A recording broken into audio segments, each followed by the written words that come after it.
नमस्ते दोस्तों, स्वागत है आपका हिंदी नॉवल स्टोरी एक्सप्लेनर में, जहां हर कहानी एक नई दुनिया का दरवाज़ा खोलती है। यहां आपको सिस्टम, रोमांस और मैजिक जैसी अलग अलग तरह की कहानियां मिलेंगी जो आपको एक जादुई और रोमांचक सफ़र पर ले जाएंगी। तो आइए इस अद्भुत सफ़र में आगे बढ़ते हैं। स्टोरी पसंद आई तो लाइक और शेयर करना न भूलें। हमारे टेलीग्राम चैनल को ज्वाइन करने से आपको नई स्टोरीज और अपडेट्स मिलते रहेंगे। ज्वाइन करने के लिए लिंक पर क्लिक करें। अध्याय 342, तुलना, मेरे पास कार नहीं है। ये वाकई एक ईमानदार जवाब था। हालांकि वह हेवनली जस्टिस ग्रुप का मालिक था और अपने बैंक खाते में जमा पैसों की गिनती बहुत पहले ही भूल चुका था, लेकिन उसने कभी कार खरीदने की जहमत नहीं उठाई थी। किसान कार की नहीं, बल्कि उड़ती हुई तलवार की सवारी करना चाहते थे। इसके अलावा जब वह जियांगन प्रांत में था तो जियो डेंग हमेशा उसके साथ रहता था, इसलिए उसे कभी भी खुद गाड़ी चलाकर घूमने की चिंता नहीं करनी पड़ी। अर्जुन के दृष्टिकोण से यह एक सामान्य टिप्पणी थी, लेकिन अन्य लोगों के दृष्टिकोण से इसका अर्थ भिन्न था। विद्या के अलावा अन्य महिलाओं की अर्जुन में अचानक रुचि खत्म हो गई। उनके अनुसार अर्जुन के पास कार खरीदने का भी पैसा नहीं था और वह ब्रांडेड कपड़े भी नहीं पहनता था। इस तरह का व्यक्ति शायद किताबी कीड़ा था। तो क्या हुआ अगर वह एक प्रतिभाशाली व्यक्ति था? तो क्या हुआ अगर वह एक प्रोफेसर था? सफ़ेद शर्ट वाला पुरुष शिक्षक मुस्कुराया मानो उसे सहारा मिल गया हो। उसने अर्जुन से कहा, प्रोफेसर, ये कड़ी मेहनत करो और तुम्हें अंततः सब कुछ मिल जाएगा। शुरुआत में तुम्हारा वेतन बहुत ज़्यादा नहीं होगा, लेकिन कुछ सालों तक बचत करने के बाद कार खरीदना कोई बड़ी समस्या नहीं होनी चाहिए। वैसे मेरा नाम वू फैन है, मैं सिविल इंजीनियरिंग विभाग में एसोसिएट प्रोफेसर हूँ। वू फैन अर्जुन के कंधे पर थपथपाना चाहता था, लेकिन अर्जुन ने उसे नज़रअंदाज कर दिया। चल दर। कुछ ही देर बाद चारों पुरुष शिक्षक अपनी अपनी कार लेकर स्कूल के गेट पर आ गए। उनमें से एक मर्सिडीज बेंज थी, एक BMW थी तथा अन्य 2 अच्छे ब्रांडों की कॉन्टिनेंटल कारें थीं। इस सभा में कुल 10 लोग थे, इसलिए 4 कारें पर्याप्त थीं। बाकी 4 शिक्षक 3 कारों में सवार हो गए, केवल वू फैन की कार खाली रह गई। वू फैन ने कार की खिड़की नीचे की और आत्मविश्वास से मुस्कुराया। उसने विद्या से कहा, टीचर वेई, आप मेरी कार में बैठ सकती हैं।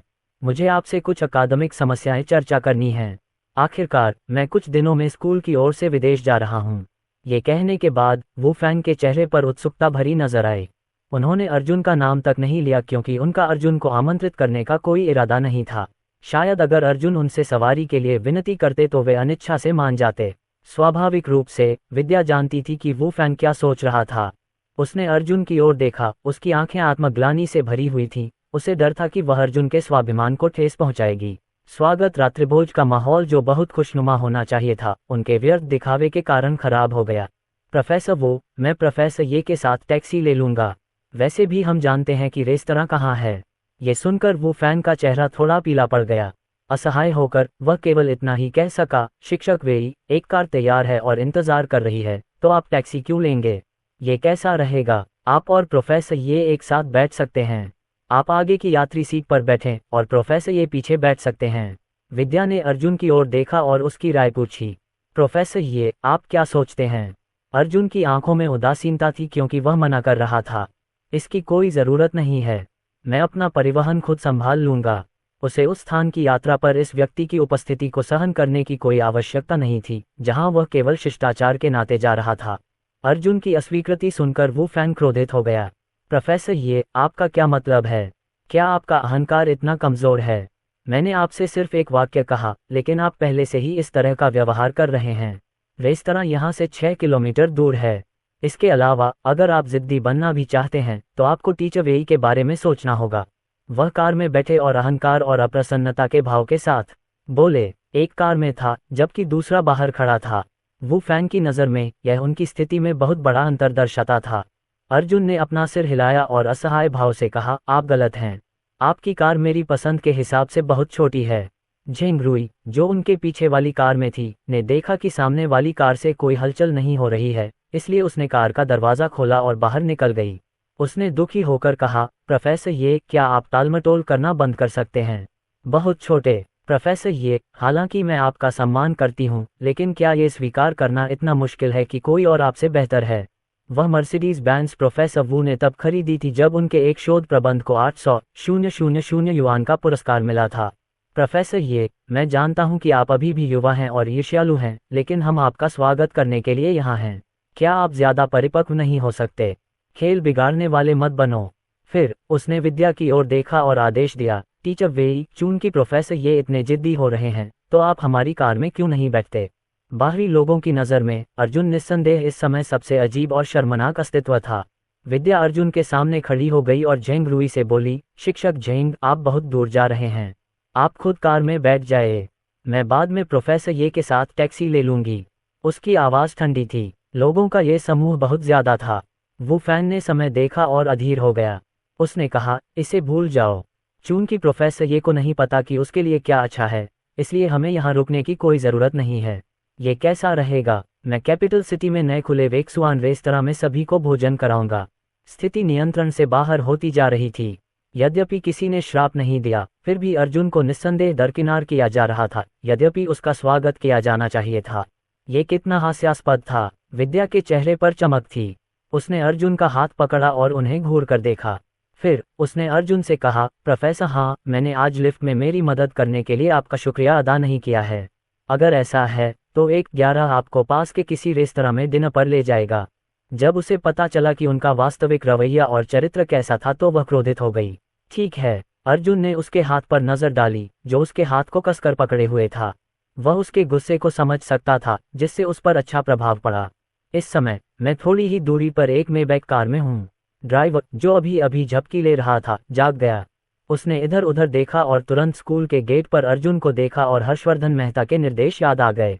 बिना किसी हिचकिचाहट के उसने कार का दरवाज़ा खोला और तेजी से अर्जुन की ओर चल दिया। मिस्टर अर्जुन, क्या आपको सवारी की ज़रूरत है? अर्जुन कुछ देर के लिए स्तब्ध रह गया, फिर उसने कुछ प्रतिक्रिया दी। उसने मेबैक की ओर देखा जो कुछ ही दूरी पर खड़ी थी और सिर हिला दिया। फिर उसने विद्या के कंधे पर थपथपाते हुए कहा, चलो चलें, अभी गाड़ी तैयार है। अर्जुन मेबैक पर पहुंचे और ड्राइवर ने थोड़ा झुककर उनके लिए दरवाज़ा खोला।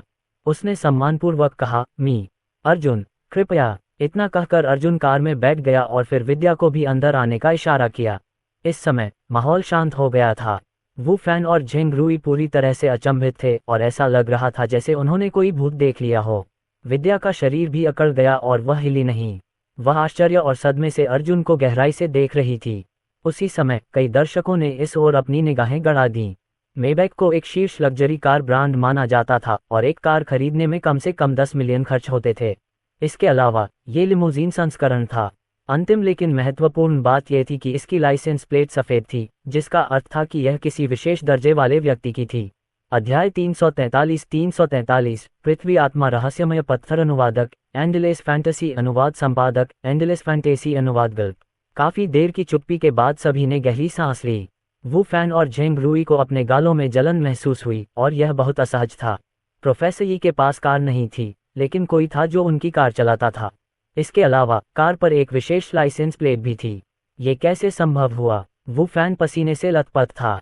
कार में एयर कंडीशनर चालू होने के बावजूद उसकी सफ़ेद शर्ट पहले से ही भीगी हुई थी। वह तो बस एक यूनिवर्सिटी प्रोफेसर था।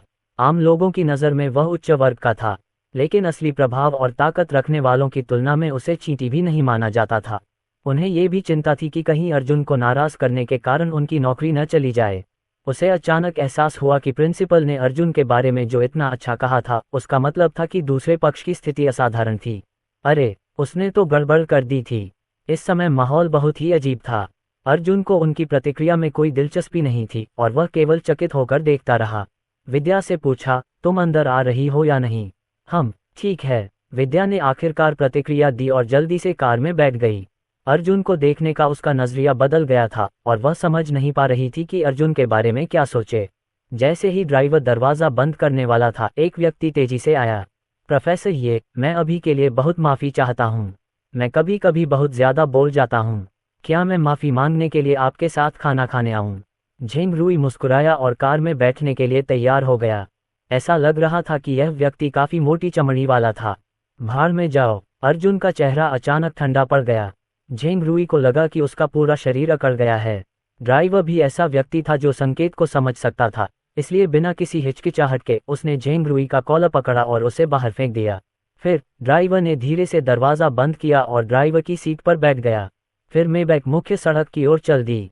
दरअसल स्कूल गेट पर मौजूद सुरक्षा गार्डों ने पहले ही इस हंगामे को देख लिया था, लेकिन जब उन्होंने कार की नंबर प्लेट देखी तो उन्होंने ऐसा दिखावा किया जैसे उन्होंने कुछ भी नहीं देखा। मेबैक में बैठी विद्या ने इधर उधर देखा और शर्मा गई। वह कुछ पूछना चाहती थी लेकिन उसने अपने शब्द निगल लिए। यह नया प्रोफेसर कितना रहस्यमय था। ऐसी कार खरीदने के लिए उसे बहुत अमीर होना चाहिए था। उसे थोड़ी देर के लिए आश्चर्य भी हुआ कि अर्जुन ने उसे ही कार में क्यों बुलाया। क्या ऐसा हो सकता है कि उसे उसमें दिलचस्पी थी? यह उसका पहला विचार था, क्योंकि उसे अक्सर बाहर आमंत्रित किया जाता था और अवांछित ध्यान से बचने के लिए उसे निमंत्रण ठुकराने के लिए मजबूर होना पड़ता था। इस बार वह वही थी जिसने अर्जुन को भोजन कराने की पेशकश की थी, लेकिन वह इस तरह के संभावित बड़े शख्स को किस तरह का भोजन करा सकती थी? कार में बैठी विद्या को असहजता महसूस हुई और माहौल थोड़ा अजीब हो गया। हमें कहाँ खाना चाहिए? अर्जुन ने चुप्पी तोड़ते हुए कहा। विद्या का जवाब बहुत नर्म था, मुझे भी नहीं मालूम। अर्जुन को कैपिटल सिटी के बारे में ज्यादा जानकारी नहीं थी, लेकिन उसने वुफेन से वेक्सुआन रेस्टोरेंट के बारे में बात करते सुना था, इसलिए उसने कहा, तो मैं फोन करूंगा। चलो वेक्सुआन रेस्टोरेंट चलते हैं। ठीक है। विद्या को समझ नहीं आया कि और क्या कहे। अर्जुन ने विद्या की गर्दन पर लटके अर्थ सोल मिस्टिक स्टोन पर नजर डाली और कुछ सोचा।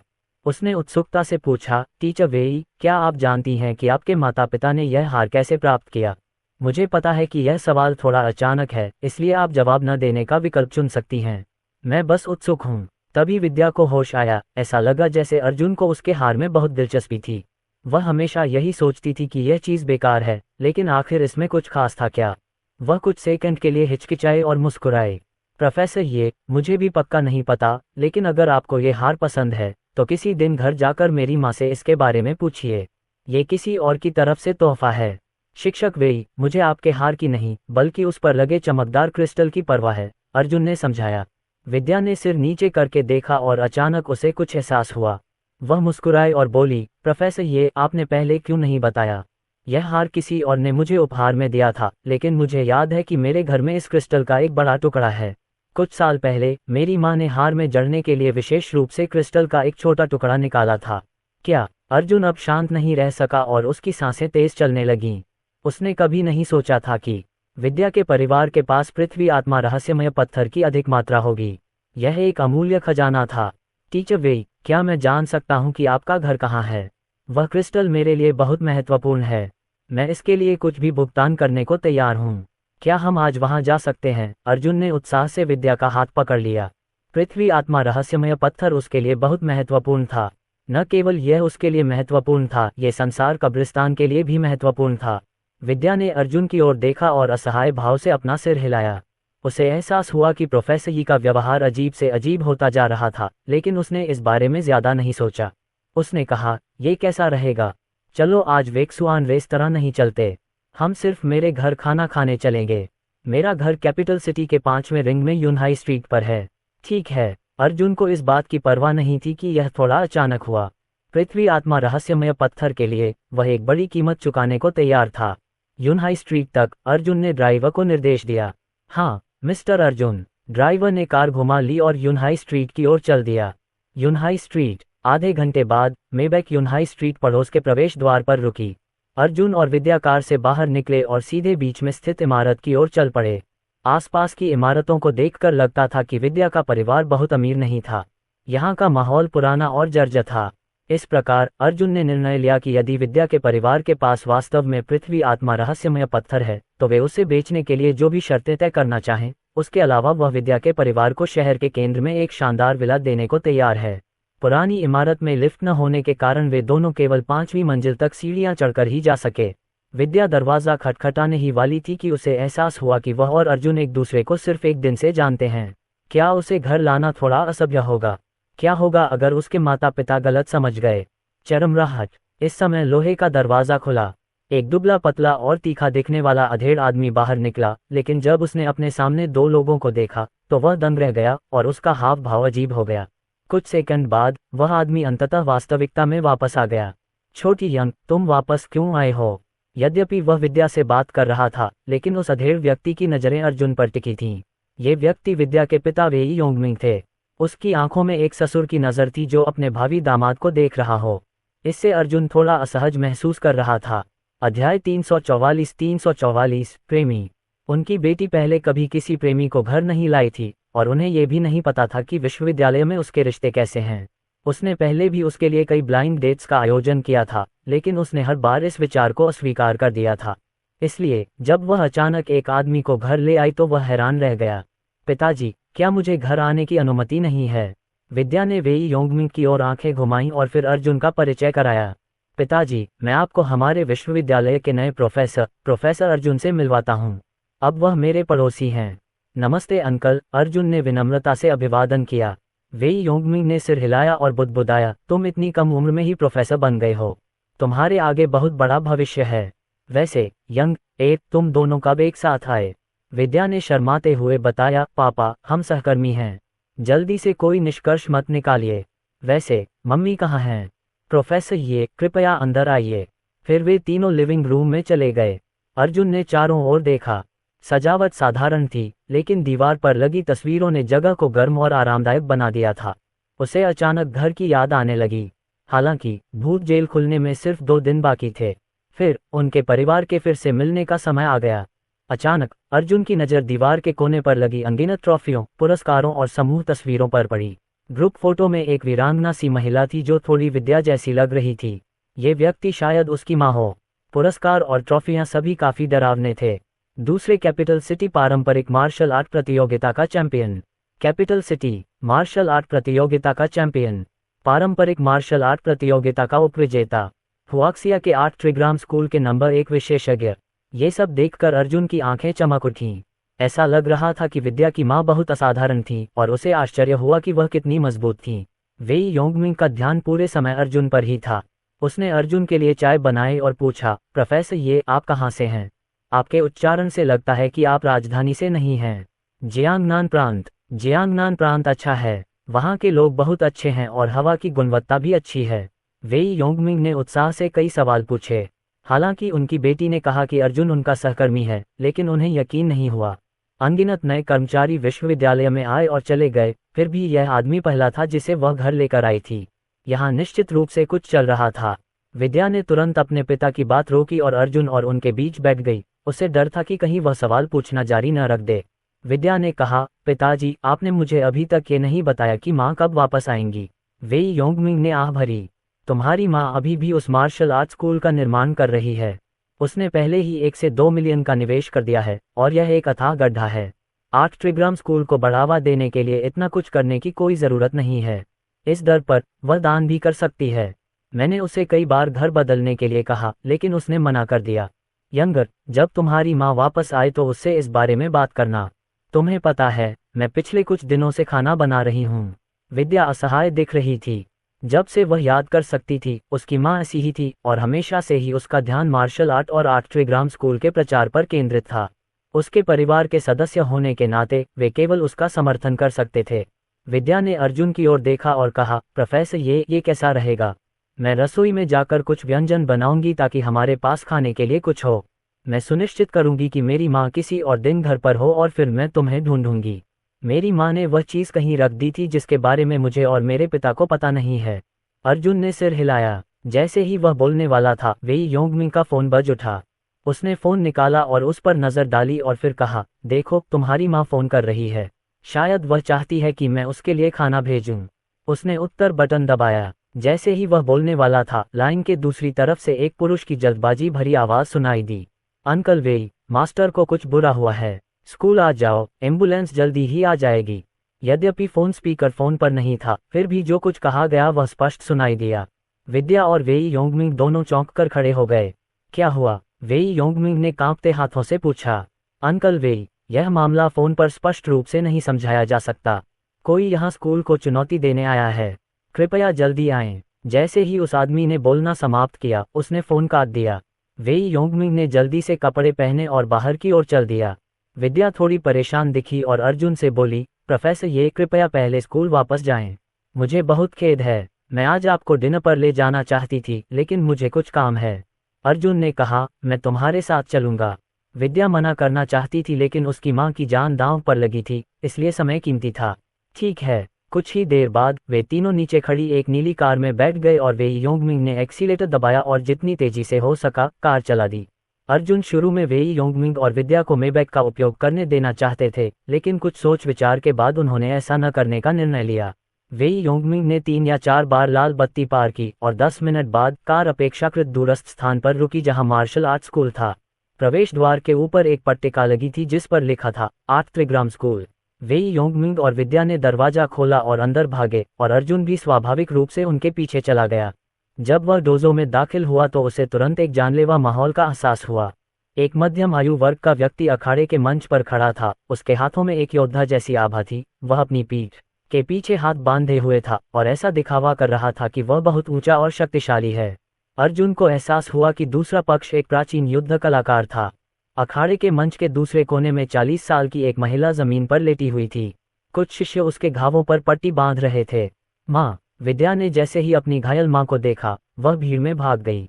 उसका दिल दुखने लगा और उसकी आंखों से आंसू बहने लगे। इस समय उसकी माँ का हाथ मुड़ गया था और फ्रैक्चर हो गया था। उसका चेहरा जख्मी था और उसके मुंह से खून बह रहा था। उसका पीला चेहरा हृदय की पीड़ा और शक्तिहीनता से भरा हुआ था।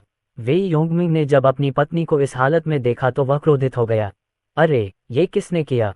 किसने उसे इस तरह चोट पहुंचाई? एम्बुलेंस अभी तक क्यों नहीं आई? जैसे ही उन्होंने ये कहा, अनगिनत निगाहें मंच पर बैठे उस अधेड़ व्यक्ति की ओर मुड़ गईं। विद्या की मां के पास बैठे एक युवक ने फुसफुसाते हुए कहा, अंकल वेई, मुझे भी नहीं पता क्यों। तार्किक रूप से कहें तो एम्बुलेंस को अब तक आ जाना चाहिए था, लेकिन अभी तक कोई हलचल नहीं हुई है। मैंने अभी फिर से फ़ोन किया, लेकिन अभी भी कोई खबर नहीं है कि एम्बुलेंस कब आएगी। वेई योंगमिंग की आंखें सिकुड़ गईं और उसने दृढ़ता से कहा, मैं अब और इंतज़ार नहीं कर सकता। उसे मेरी कार तक ले जाओ और मैं उसे खुद अस्पताल भेज दूंगा। ये सुनकर युवक ने तुरंत कहा, अंकल वेई, ऐसा नहीं होगा। अगर हम उसे खुद भेज सकते होते तो हम बहुत पहले ही भेज चुके होते। जैसे ही उसने बोलना समाप्त किया, विद्या की माँ ने फिर से खून थूक दिया, जिससे विद्या डर गई। माँ, प्लीज़ मुझे डराओ मत, मैं अभी तुम्हारे लिए डॉक्टर ढूंढता हूँ। तभी प्लेटफॉर्म से एक ठंडी आवाज़ सुनाई दी। ये वही अधेड़ उम्र का आदमी था जो अब तक चुप था। आज कौन आता है, इससे कोई फर्क नहीं पड़ता। इस तरह के घटिया मार्शल आर्टिस्ट ने वास्तव में 8 ट्रिग्राम स्कूल के नाम को कलंकित करने की हिम्मत की है। उसे जीवित रहने देने का कोई मतलब नहीं है। अध्याय 345 तांग पेंग फेई। विद्या पूरी तरह से चौंक गई और वेई योंगमिंग ने तुरंत अपना ध्यान मध्यम आयु वर्ग के व्यक्ति की ओर लगाया और पूछा, वह कौन है? युवक कुछ सेकंड के लिए झिझका और कांपती आवाज में बोला, वह वही है जिसने स्कूल को चुनौती दी थी और मास्टर को घायल किया था। इससे वेई योंगमिंग को गुस्सा आ गया। आखिर कौन सा पति अपनी पत्नी को इस तरह घायल होते हुए देख सकता है? भले ही यह एक चुनौती थी, लेकिन इसका परिणाम गंभीर चोट या मृत्यु नहीं होना चाहिए। वह तुरंत खड़ा हुआ और एक छड़ी निकालकर उस आदमी की ओर दौड़ने के लिए तैयार हो गया। मादरचोद, तूने मेरी पत्नी को छूने की हिम्मत की। 11 ने तुझे पीटा। वेई योंगमिंग, जिसने पहले कभी गाली नहीं दी थी, इतना क्रोधित हुआ कि उसने अनजाने में ही गाली दे दी। हालांकि जब अन्य शिष्यों ने यह देखा तो उनमें से 6 या 7 ने तुरंत वेई योंगमिंग को वापस खींच लिया। अंकल वेई, ऐसा मत करो, वह आदमी बहुत शक्तिशाली है। मास्टर उसकी एक भी चाल का सामना नहीं कर सकते। मंच पर अधेड़ उम्र के व्यक्ति ने वी योंगमिंग को उदासीनता से देखा और व्यंग्यात्मक लहजे में कहा, तुम्हारे जैसे चींटियों के पास मुझे चुनौती देने के लिए क्या योग्यता है? मैं यहाँ केवल एक ही इरादे से आया हूँ। कल मैं इस स्कूल को अस्तित्व में नहीं देखना चाहता। वह महिला 8 त्रिग्राम स्कूल का प्रतिनिधित्व नहीं कर सकती। वह योग्य नहीं है। किसी भी हालत में वह आज रात से ज्यादा जिंदा नहीं रहेगी। तुम एक हत्यारे हो, वेई योंगमिंग ने गुस्से से दहाड़ते हुए कहा। अगर मैं पुलिस को बुलाऊंगा तो तुम बच नहीं पाओगे। पुलिस को बुलाओ। मध्यम आयु वाला आदमी मुस्कुराया। हा, कितनी हास्यास्पद बात है। आगे बढ़ो और मेरी शिकायत करो। मैं तांग पेंग फेई जानना चाहता हूं कि क्या साधारण पुलिस अधिकारी हुआक्सिया की मार्शल आर्ट की दुनिया के मामलों में हस्तक्षेप करने की हिम्मत कर सकते हैं? क्या तुम्हें आश्चर्य नहीं हुआ कि एम्बुलेंस अभी तक क्यों नहीं आई? मैं तुम्हें यह बता दूं कि मैंने उन्हें यहीं रहने के लिए व्यवस्था की है। मैं उसे मरवाना चाहता हूं ताकि कोई उसे बचा न सके। एक ऐसे व्यक्ति को जो एक उचित प्राचीन मार्शल कलाकार भी नहीं है, 8 ट्रिग्राम स्कूल की स्थापना करने का क्या अधिकार है? वेई योंगमिंग क्रोधित हो गया। तभी अर्जुन भीड़ में फिसल गया। विद्या की माँ की हालत ठीक नहीं थी, इसलिए अगर वह कुछ नहीं करता तो परिणाम बहुत गंभीर हो सकते थे। जहां तक उस आदमी की बात है तो वह बाद में सब कुछ समझ जाएगा। आखिरकार उसे पूरी कहानी नहीं पता थी, इसलिए अभी कोई कदम उठाना ठीक नहीं था। जब सभी ने अर्जुन को विद्या की माँ के बगल में देखा तो वे तुरंत उसके चारों ओर इकट्ठा हो गए। प्रोफेसर, ये आप क्या कर रहे हैं? विद्या ने आश्चर्य से पूछा। बच्चे, मास्टर को अब ताज़ी हवा की जरूरत है। तुम क्या कर रहे हो? अर्जुन ने अपनी जेब से चांदी की सुइयों का एक पैकेट निकाला और कहा, मैं उसे बचाने जा रहा हूँ। ये सुनकर न केवल शिष्य हैरान रह गए, बल्कि वेई योंगमिंग और विद्या भी दंग रह गए। यह आदमी डॉक्टर था। वेई योंगमिंग ने विद्या की ओर देखा और पूछा, क्या अर्जुन मेडिकल विभाग में प्रोफेसर है? डॉक्टर है। विद्या इतनी हैरान थी कि तुरंत जवाब नहीं दे पाई। लेकिन आखिरकार उन्होंने कहा, हमारे विश्वविद्यालय में चिकित्सा विभाग नहीं है। उस समय अर्जुन ने एक्यूपंक्चर करना शुरू कर दिया था। चांदी की सुइयां लगातार निकल रही थीं और हर सुई में उसकी असली क्यूई का निशान था। कुछ सुइयां डालने के बाद विद्या की मां का रक्तस्राव बंद हो गया और उनके चेहरे का रंग वापस आ गया। इसके बाद अर्जुन ने एक जड़ी बूटी निकाली और गोली को उजागर न करने के लिए उसने जड़ी बूटी के पत्तों में गोली लपेटी और विद्या की मां को खिला दी। गोली उसके मुंह में पिघल गई और कुछ सेकंड बाद उसे अचानक खांसी आई और उसने अपनी आंखें खोल दी। इस दृश्य ने सबको चौंका दिया। खांसी खांसी। उसने अर्जुन की ओर देखा और बुदबुदाया, तुमने मुझे बचाया। अर्जुन ने कहा, तुम अभी तक ठीक नहीं हुए हो, इसलिए हिलना मत। दोनों के बीच हुई बातचीत से वहां मौजूद दर्शक एकदम से चुप हो गए, जो उन्हें ऐसे देख रहे थे जैसे उन्होंने कोई भूत देख लिया हो। कुछ ही सेकंड पहले उसके शरीर से बहुत अधिक रक्त बह रहा था और उसकी आभा बहुत कमजोर हो गई थी, लेकिन अब वह इस हद तक ठीक हो गई थी कि वह जाग गई थी और बात कर सकती थी। यहाँ तक कि कोई चमत्कारी डॉक्टर भी ऐसा अद्भुत काम नहीं कर पाएगा, है ना? यंग एयर, क्या वह वास्तव में आपके स्कूल में प्रोफेसर है? वेई योंगमिंग ने उत्साह से पूछा। मुझे अब कुछ नहीं मालूम। विद्या वास्तव में ये समझ नहीं पाए। हालांकि अर्जुन की पहचान वास्तव में वह नहीं थी जिस पर उसका ध्यान केंद्रित था। वह रोते हुए अपनी माँ के पास घुटनों के बल बैठ गई। माँ, आपको कैसा लग रहा है? क्या आप ठीक हैं? महिला ने आश्चर्य से विद्या की ओर देखा, फिर मुस्कुराई और बोली, मैं इस डॉक्टर की बदौलत ठीक हूँ। उसके नजरिए से अर्जुन स्पष्ट रूप से एक डॉक्टर था। जब उसने कहा कि वह ठीक है तो देखने वाले लोग आश्चर्यचकित और खुश हो गए। अरे मास्टर जी सचमुच ठीक हैं। ये कैसे संभव है? उसने तो बस कुछ सुइयां डाली और उसे कुछ खिलाया। हे भगवान, ये युवक सचमुच एक चमत्कारिक डॉक्टर है। यह अविश्वसनीय है। शिष्यों ने आपस में विचार विमर्श किया और वे अर्जुन की ओर प्रशंसा और पूजा की दृष्टि से देखने लगे। अचानक उनके पीछे से एक ठंडी आवाज गूंजी, तुम्हारी हिम्मत कैसे हुई दखल देने की? तुम मौत को दावत दे रहे हो। यह आवाज सुनकर सभी के चेहरे पर अचानक से भाव बदल गए। विद्या की मां ने भी खुद को मजबूर करते हुए खड़े होकर अधेड़ उम्र के आदमी से कहा, हालांकि मैं नहीं जानती कि तुम कौन हो, लेकिन तुम बहुत आगे निकल गए हो। अगर तुम चाहते हो कि मैं स्कूल बंद कर दूं तो ठीक है, लेकिन तुम्हें मासूमों को नुकसान नहीं पहुंचाना चाहिए। लेकिन मां, ये स्कूल आपकी कड़ी मेहनत का नतीजा है, विद्या ने धीरे से कहा। महिला ने अपने ऊपर महसूस हो रहे दबाव को नजरअंदाज करते हुए कहा, मैंने ये स्कूल सिर्फ 8 ट्रिग्राम स्कूल की मार्शल आर्ट को बढ़ावा देने के लिए बनाया है। इसमें कोई मुनाफा शामिल नहीं है। तांग पेंगफेई ने एक कदम आगे बढ़ाया, उसका आभामंडल बढ़ रहा था। राजधानी शहर में कोई भी 8 ट्रिग्राम स्कूल नाम का उपयोग नहीं करता है। आपने जो मार्शल आर्ट सीखी है वह इसका एक रूप मात्र है। मेरी राय में ये शर्मनाक बात है। आप 8 ट्रिग्राम स्कूल का प्रचार नहीं कर रहे हैं, आप इसकी प्रतिष्ठा को धूमिल कर रहे हैं। मैंने तो बस इतना ही कहा था कि तुम्हें कोई नहीं बचा सकता, इसलिए चूंकि यह बच्चा मेरी इच्छा के विरुद्ध गया है, इसलिए मैं इसे मिटा दूंगा। कुछ ही क्षण बाद एक काली रोशनी की किरण चमकी और सीधे अर्जुन की ओर बढ़ी। अर्जुन वहीं निश्चल अविचलित खड़ा रहा। विद्या की मां ने तुरंत कहा, सावधान रहना। वह मदद करना चाहती थी, लेकिन उसने पाया कि उसके पास उसे बचाने के लिए तेजी से आगे बढ़ने की ताकत नहीं थी। दूसरे पक्ष ने उसे बचाने के लिए इतनी दया दिखाई, लेकिन उसकी वजह से उसकी जान चली गई। उसे इसका पछतावा हुआ। जैसे ही काली रोशनी उसके पास पहुंची, अर्जुन ने अपनी उंगलियां फैलाईं और काली रोशनी को पकड़ लिया तथा उसे वहीं रोक दिया। यह एक तीर था। ये देखकर विद्या की मां और तांग पेंगफेई की आंखें सिकुड़ गईं। ये व्यक्ति एक विशेषज्ञ था। अर्जुन ने विद्या की मां की ओर देखा और कहा, अगर मैं इस व्यक्ति से निपटने में आपकी मदद कर सकूं और आपके स्कूल की सुरक्षा सुनिश्चित कर सकूं, तो क्या आप मुझे कुछ दे सकती हैं? महिला कुछ सेकंड के लिए झिझकी। हालांकि वह नहीं जानती थी कि अर्जुन क्या बात कर रहा है, फिर भी उसने सिर हिला दिया। ठीक है। जैसे ही उन्होंने बोलना समाप्त किया, अर्जुन ने अपनी सच्ची चीख को अपने पैरों में प्रवाहित किया और अखाड़े के मंच पर छलांग लगा दी। तांग पेंगफेई को उम्मीद नहीं थी कि अर्जुन न केवल चिकित्सा बल्कि प्राचीन मार्शल आर्ट भी जानता होगा। उसकी आंखें ठंडी थीं और उसने गुस्से से कहा, यह 8 ट्रिग्राम स्कूल का मामला है। आपको इसमें हस्तक्षेप करने का कोई अधिकार नहीं है। हालांकि इससे पहले कि वह आगे कुछ कह पाता, अर्जुन आगे बढ़ गया। उसके शरीर से निकली प्रभावशाली आभा ने तांग पेंगफेई की आंखें बड़ी कर दी और अवचेतन रूप से एक मुक्का मारा। अर्जुन ने भी उपहास किया और एक मुक्का भी मारा। हालांकि दोनों मुक्कों के बीच का अंतर बहुत बड़ा था। टकराना। दोनों मुट्ठियां आपस में टकराईं और पूरा मैदान इस तरह हिल गया मानो वह किसी भी क्षण ढह जाएगा। तांग पेंगफेई की आंखें सदमे से भर गईं। जिस क्षण उनकी आंखें टकराईं, उसका चेहरा जम गया। उसे ऐसा लगा जैसे उसकी मुट्ठी किसी विशाल पर्वत से टकरा गई हो और वह अर्जुन को पीछे धकेलने में असमर्थ हो गया हो। भाड़ में जाओ! अर्जुन की भुजा शक्ति से फट गई।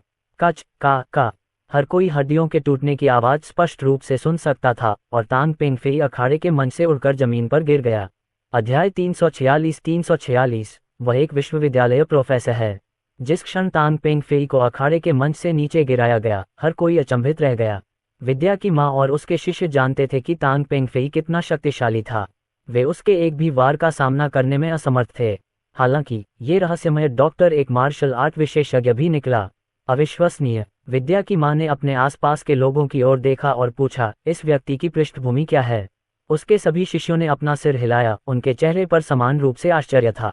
केवल वेई योंगमिंग और विद्या के चेहरे पर अत्यंत अजीब भाव थे। कुछ सेकंड बाद विद्या बोली, माँ, वह मेरा सहकर्मी है। वह आपका सहकर्मी है? मार्शल आर्ट शिक्षक। वह कैपिटल सिटी यूनिवर्सिटी में नए प्रोफेसर हैं। विद्या ने अपना सिर हिलाया। ये सुनकर वहां मौजूद सभी लोगों ने ठंडी सांस ली। क्या यूनिवर्सिटी के प्रोफेसरों को विनम्र और शिष्ट नहीं होना चाहिए? वह इतना भयानक मार्शल आर्ट विशेषज्ञ कैसे बन गया? इस समय तांग पेंगफेई आखिरकार उठ खड़ा हुआ और अखाड़े के मंच पर वापस आ गया। उसकी आंखें लाल थीं और उसका चेहरा क्रूर था। उसका एक हाथ खून से लथपथ था। उसने अर्जुन को घूरते हुए कहा, मुझे अपमानित करना मेरे पूरे संप्रदाय को अपमानित करने के बराबर है।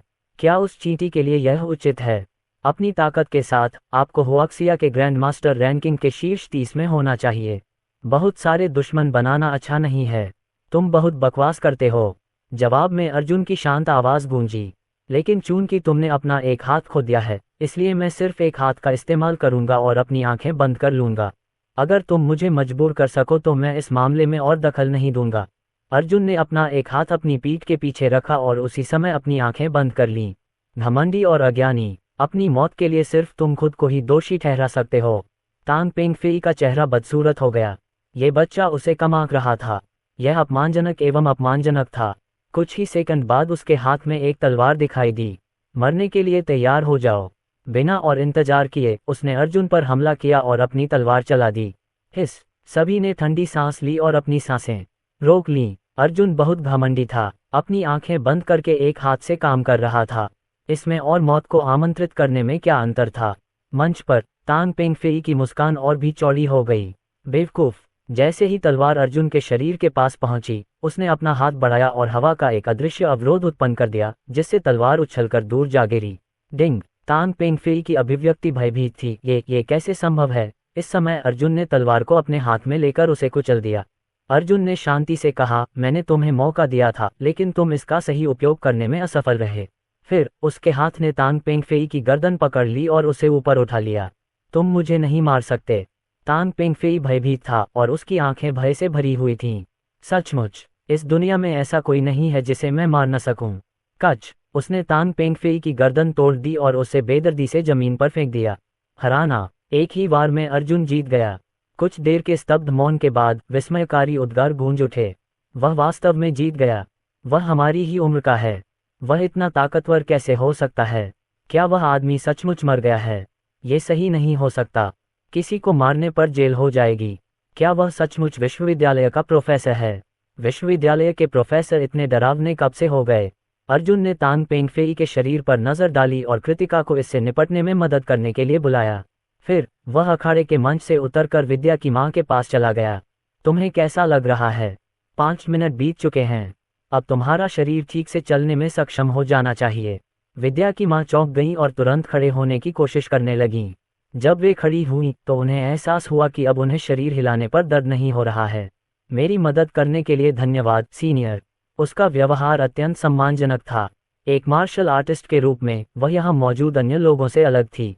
उसके दृष्टिकोण से उससे अधिक शक्तिशाली कोई भी व्यक्ति वरिष्ठ था। अर्जुन ने अपना सिर हिलाया। मैं तो बस अपना काम पूरा कर रहा था। तुम्हारे पास कुछ ऐसा है जो मुझे चाहिए? वरिष्ठ, आप वास्तव में क्या चाहते हैं? उसने जल्दी से पूछा। विद्या ने कहा, माँ, यह मेरे गले के हार में लगा क्रिस्टल है।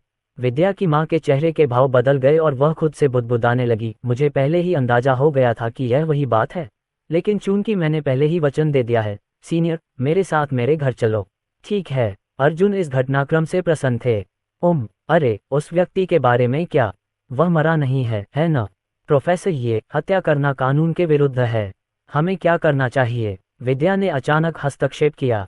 वह नहीं चाहती थी कि अर्जुन अपने परिवार की वजह से जेल जाए। हालांकि उसकी माँ एक मार्शल आर्टिस्ट थी, लेकिन विद्या एक साधारण इंसान थी। उसने कभी किसी को अपनी आंखों के सामने मरते नहीं देखा था। इसलिए इस समय वह घबरा रही थी। अर्जुन ने विद्या की ओर देखा और उसे सांत्वना देते हुए कहा, क्या तुम चाहती हो कि वह मर जाए? वह मरा नहीं है, वह बस बेहोश हो गया है। हमें उस आदमी के साथ क्या करना चाहिए? क्या हमें पुलिस को बुलाना चाहिए? जैसे ही विद्या ने बोलना समाप्त किया, सैन्य वर्दी पहने लोगों का एक समूह दौड़ता हुआ अंदर आया। उनमें से एक कृतिका थी। कृतिका ने आंख मारी और अर्जुन के पास चली गई। उसने अपना परिचय दिखाने का नाटक किया। नमस्ते, मुझे अभी अभी लोगों से एक रिपोर्ट मिली है कि एक खतरनाक भगोड़ा यहाँ है। मुझे आश्चर्य है। इससे पहले कि वह अपनी बात पूरी कर पाता, अर्जुन ने अखाड़े के मंच की ओर इशारा कर दिया। वहां पर आपके सहयोग के लिए धन्यवाद। कई सैनिक तांग पेंग फेई की पहचान की पुष्टि करने के लिए अखाड़े के मंच पर चढ़े और फिर उसे स्ट्रेचर पर उठाकर ले गए। पूरी प्रक्रिया में केवल 1 मिनट लगा और किसी ने भी अर्जुन या उनमें से किसी से कोई सवाल पूछने की जहमत नहीं उठाई। ये बहुत ही अजीब था। विद्या ने अंततः प्रतिक्रिया व्यक्त की और आश्चर्य से पूछा, ये कानून प्रवर्तन अधिकारी इतनी लापरवाही से क्यों काम कर रहे हैं? विद्या की मां ने अर्जुन की तरफ देखा और हल्के से सिर हिलाया। उसने कुछ नहीं कहा। वह जानती थी कि इन लोगों को अर्जुन ने बुलाया था और यह सब नाटक सिर्फ उसकी बेटी को बेवकूफ बनाने और जीवन के प्रति उसके मासूम नजरिए को बनाए रखने के लिए था। वेई योंगमिंग के सहारे उसने अपने पीछे खड़े शिष्यों से फुसफुसाकर कहा, आज स्कूल बंद है, सभी लोग घर जाकर आराम करें। वरिष्ठ, कृपया मेरे पीछे आइए। 1 घंटे बाद यूनहाई स्ट्रीट पर वापस आकर वे चारों कार से बाहर निकले। वे पहले भी लौट सकते थे, लेकिन विद्या और वेई योंगमिंग अभी भी चिंतित थे। अध्याय 347 3 अनुरोध। वे विद्या की मां के बारे में चिंतित थे, इसलिए उन्होंने जांच के लिए अस्पताल जाने पर जोर दिया। हालांकि आश्चर्यजनक रूप से जांच से पता चला कि वह बिल्कुल ठीक थी। कुछ हड्डियों के खिसकने और खून की कमी के कारण रक्त कोशिकाओं की संख्या कम होने के अलावा वह बिल्कुल ठीक थी। विद्या और वेई योंगमिंग हैरान रह गए। वे स्कैन करवाना चाहते थे कि वह ठीक है या नहीं, लेकिन डॉक्टर ने उन्हें बाहर निकाल दिया। जब वे वापस आ रहे थे तो उनके हाव भाव बहुत ही अजीब थे और वे लगातार अर्जुन की ओर अविश्वास भरी नजरों से देख रहे थे। विद्या की मां थोड़ी अलग थी, क्योंकि उन्हें मार्शल दुनिया के बारे में थोड़ा बहुत पता था। उसे यकीन था कि अर्जुन उन महान विशेषज्ञों में से एक था। हालांकि उसे नहीं पता था कि वह कैपिटल सिटी यूनिवर्सिटी में प्रोफेसर क्यों बन गया था, लेकिन अब यह महत्वपूर्ण नहीं था। अर्जुन जैसे विशेषज्ञ को नाराज नहीं किया जा सकता था। विद्या के दिल में 10,000 सवाल थे, लेकिन हर बार जब वह अर्जुन से पूछना चाहती थी कि क्या हुआ, तो उसकी माँ उसे एक नज़र से चुप करा देती थी। जो नहीं पूछना चाहिए वह मत पूछो, उसकी माँ ने धीरे से कहा। जब वे वापस अपने घर पहुंचे तो विद्या की माँ को पता चला कि अर्जुन ने अभी तक खाना नहीं खाया है और उसने तुरंत कहा, बूढ़े वेई यंगर, जाओ और कुछ खाना बनाओ, मुझे सीनियर से कुछ बात करनी है। विद्या ने अपनी माँ की ओर आंखें घुमाईं। माँ, वह मेरा सहकर्मी है, तुम्हें पता है। इतना गुप्त रहने की कोई जरूरत नहीं है। मैं भी क्यों नहीं सुन सकता? बड़ों के मामलों में दखल मत दो, उसकी माँ ने उसे डांटा। असहाय विद्या केवल अपनी जीभ बाहर निकाल सकी और रसोई की ओर चली गई। वरिष्ठ, कृपया मेरे पीछे आइए। विद्या की माँ अर्जुन को अध्ययन कक्ष में ले गईं, जहां अनेक प्राचीन वस्तुएं और पुरानी पुस्तकों की एक पंक्ति रखी थी। अर्जुन ने पुस्तकों पर नजर डाली और पाया कि वे सभी 8 त्रिग्राम स्कूल के बारे में थीं। मानो अर्जुन की नज़र को भांपते हुए उसने बताया, 10 साल से भी ज्यादा समय पहले मेरी मुलाकात एक महिला से हुई जिसने मेरी किस्मत बदल दी। उसने मुझे अपना शिष्य बनाया, मुझे मार्शल आर्ट सिखाया और मुझे 8 त्रिग्राम स्कूल में प्रवेश दिलाया। यह अफसोस की बात है कि वह मुझे 1 महीने तक पढ़ाने के बाद चली गई। फिर भी मुझे उस महीने के शिक्षण से बहुत लाभ हुआ। मैंने पारंपरिक मार्शल आर्ट के लिए अनगिनत पुरस्कार जीते हैं और कुछ प्राचीन मार्शल आर्ट चिकित्सकों को भी हरा सकता हूँ। मुझे लगा कि मैंने मार्शल आर्ट की छत को छू लिया है और 8 त्रिग्राम स्कूल की मार्शल आर्ट को बढ़ावा देने के लिए उत्सुक था। हालांकि ऐसा लगता है कि मेरे विचार बहुत बचकाने थे। जिस विशेषज्ञ ने आज मुझे चुनौती दी वह मेरी ताकत से कहीं ज्यादा था। वास्तव में मेरे पास विरोध करने की बिल्कुल भी ताकत नहीं थी। अगर सीनियर ने हस्तक्षेप नहीं किया होता तो मैं बहुत पहले ही मर चुका होता। अचानक प्लॉप, वह घुटनों के बल बैठ गई। अभी यंग एयर यहाँ थी, इसलिए ऐसी कई बातें थीं जो मैं नहीं कह सकती थी। मैं एक बार फिर सीनियर को आपकी मदद के लिए धन्यवाद देना चाहूंगी। अर्जुन ने अपना सिर हिलाया और एक कदम आगे बढ़ा। हवा की एक लहर वायंग की मां के पैरों के नीचे इकट्ठी हुई और उसे घुटनों से ऊपर उठा दिया। घुटने टेकने की कोई जरूरत नहीं है। मैंने विद्या और अर्थ सोल मिस्टिक स्टोन की वजह से यह कदम उठाया। पृथ्वी आत्मा रहस्यमय पत्थर। ये सुनकर वह बुदबुदाई और तुरंत कुछ सोचा और जल्दी से किताबों की अलमारी से सभी किताबें निकाल दीं। किताबों की अलमारी के पीछे एक गुप्त डिब्बा था। गुप्त डिब्बे को खोलकर उसने एक ब्रोकेड बॉक्स निकाला। वरिष्ठ, मुझे नहीं पता था कि इस चीज को पृथ्वी आत्मा रहस्यमय पत्थर कहा जाता है।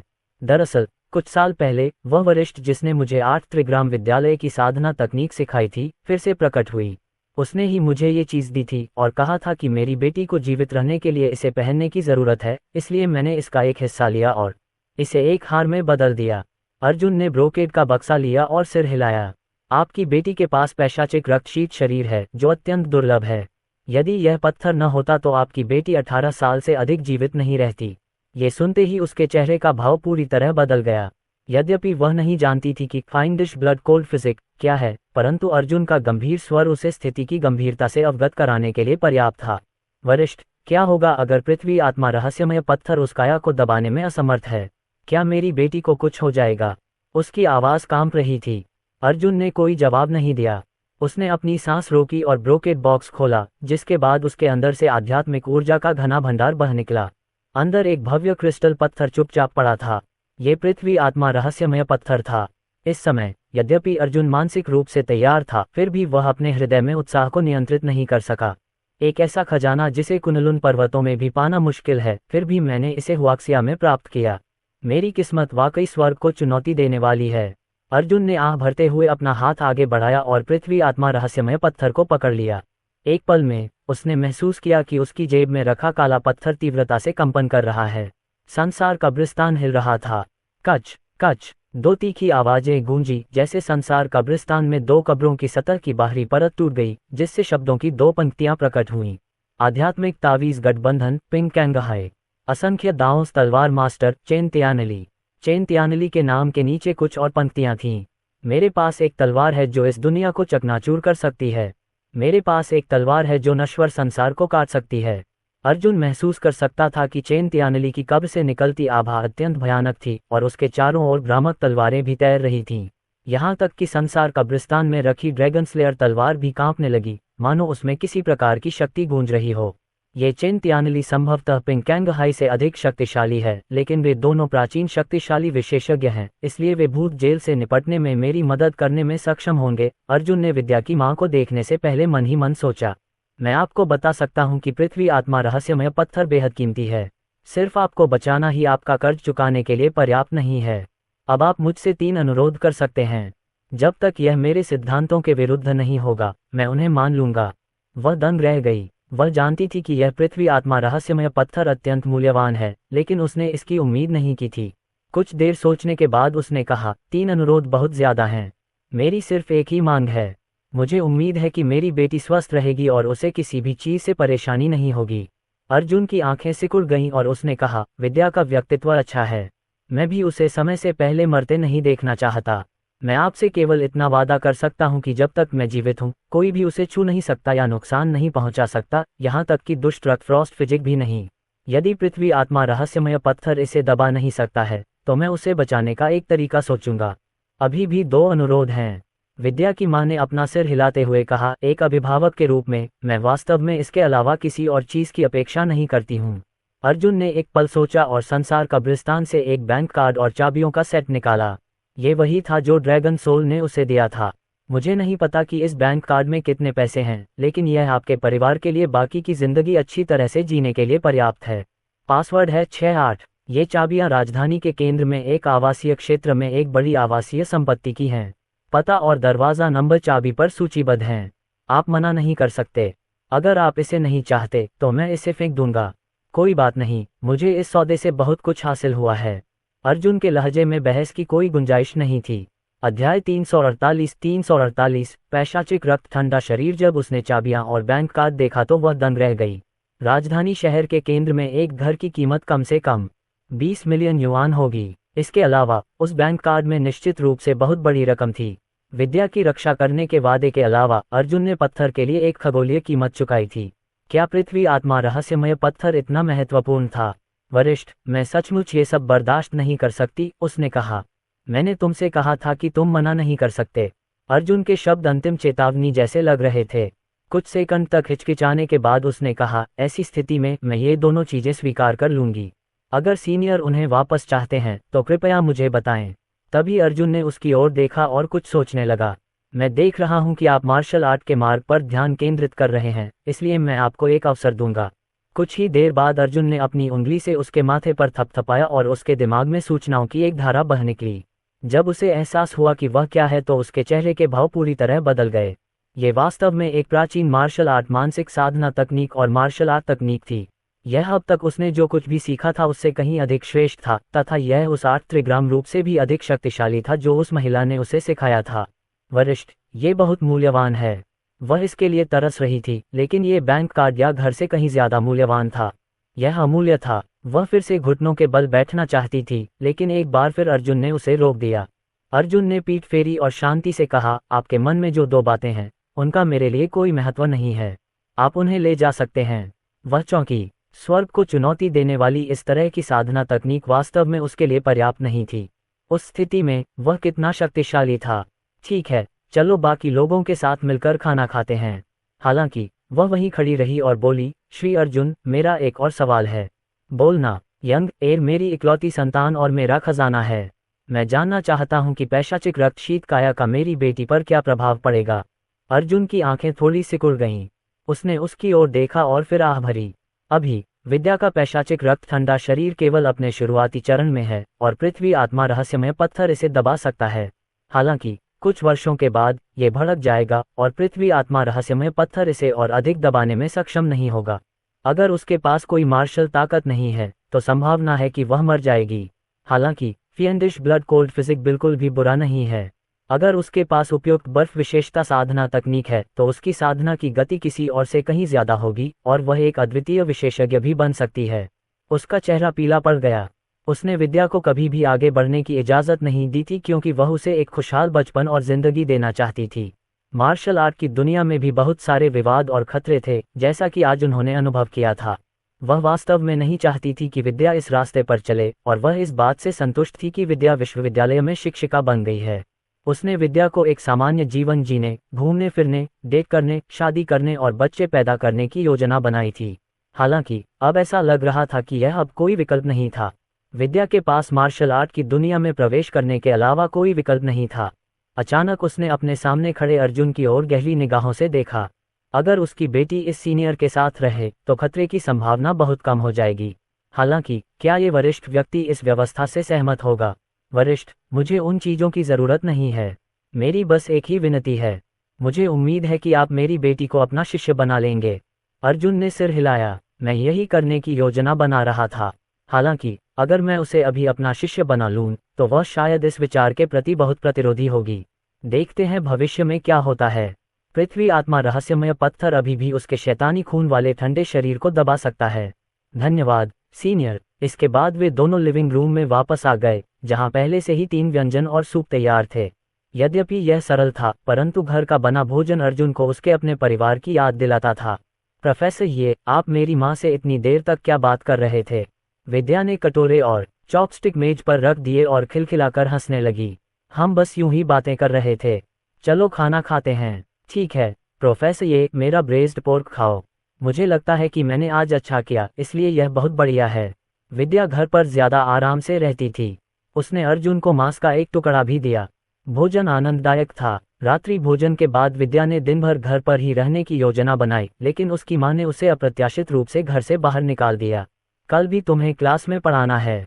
तुम घर पर क्यों सो रही हो? तुम सीनियर के साथ यूनिवर्सिटी जा सकती हो, उसकी मां ने सख्ती से कहा।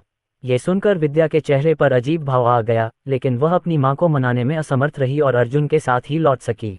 जब वे शिक्षक के कमरे के प्रवेश द्वार पर पहुंचे तो अर्जुन ने अपना हाथ बढ़ाया और गंभीरता से कहा, शिक्षक वेई, मुझे अपना फोन दीजिए। विद्या ने भौहें सिकुड़ी और अपना फोन थमा दिया। प्रोफेसर, ये आप क्या कर रहे हैं? अर्जुन ने उसका नंबर सेव कर लिया और उसे आपातकालीन संपर्क के रूप में सेट कर दिया।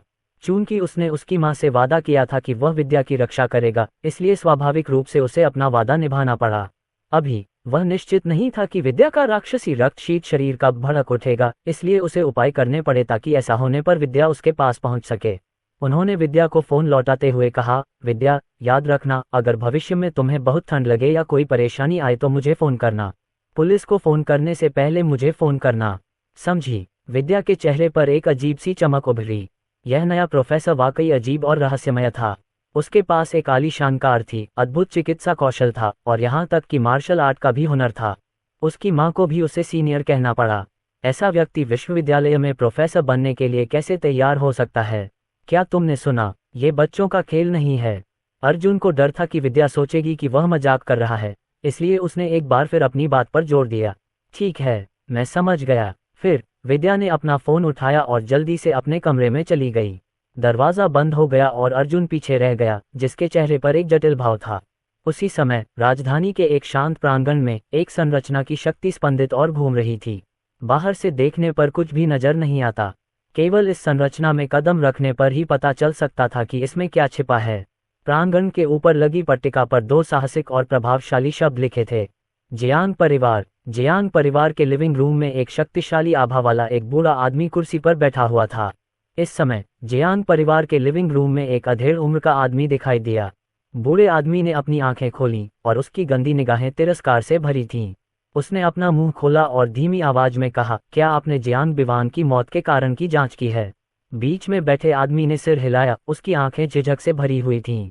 मुझे बताए, जियांग परिवार के एक सदस्य की मृत्यु हुलियान प्रांत में हुई थी, इसलिए मैं ये जानने के लिए बहुत उत्सुक हूं कि हुआक्सिया में कौन इतना साहसी था। अधेड़ उम्र के व्यक्ति ने एक पल सोचा और चौंकते हुए कहा, बूढ़े गुरु, हुलियान प्रांत की घटना एक व्यक्ति से संबंधित है। ये वह कमीना है। अध्याय 349 बीस्टर्ड, कौन सा कमीना? बूढ़े आदमी की आंखें सिकुड़ गईं क्योंकि उसे लगा कि कुछ गड़बड़ है। हालांकि उसे इस बारे में अंदरूनी तौर पर आभास था, लेकिन उसका दिमाग उसे बता रहा था कि यह असंभव है। मध्यम आयु वर्ग के व्यक्ति का चेहरा थोड़ा अजीब हो गया। बूढ़े आदमी ने आखिरकार पूछा, क्या ये रिवर्सिटी के मल्होत्रा परिवार का कचरा है? हाँ, बूढ़े मास्टर। ये सुनकर बूढ़े का चेहरा क्रोध से पीला पड़ गया। उसकी हथेली बगल में रखी मेज पर जोर से टकराई, जिससे वह टूट गई। करोड़ों की कीमत वाला प्राचीन चाय का सेट भी पूरी तरह नष्ट हो गया। चाय हर जगह फैल गई, यहाँ तक कि बूढ़े व्यक्ति के कपड़ों पर भी। अधेड़ उम्र का आदमी जानता था कि बूढ़ा आदमी इस तरह से प्रतिक्रिया करेगा, इसलिए वह असहाय दिख रहा था। बूढ़ा आदमी खड़ा हुआ और गुस्से से बोला, उस कमीने ने वाकई जियांग परिवार के एक सदस्य को मारने की हिम्मत की। क्या वह इतनी बुरी तरह मरना चाहता है? उस स्थिति में खजाना भी उसके हाथ लग गया, है न?